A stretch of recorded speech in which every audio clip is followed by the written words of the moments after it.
Hey guys, Dan from Diesel Help. Today we've got a 2008 Toyota Hiace with a 1KD. It's obviously a taxi, this one, with 944,000 kilometres. The complaint is it's got very low power. It's got map sensor codes, but map sensor is not the issue. The issue is we've got no boost. It even pulls a slight vacuum under load. You can hear the turbo spinning.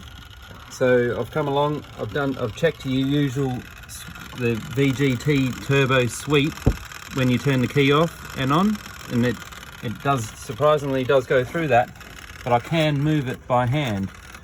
You should not be able to move this by hand.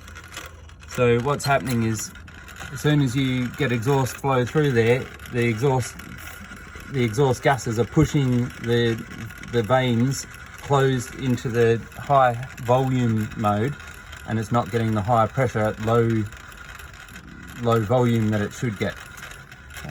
This one is, surprisingly, there's no VGT codes, which they normally pretty good for throwing these.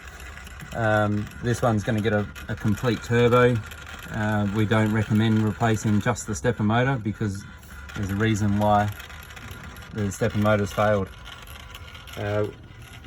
New turbo for this one should be good for another 1,000,000 kilometres.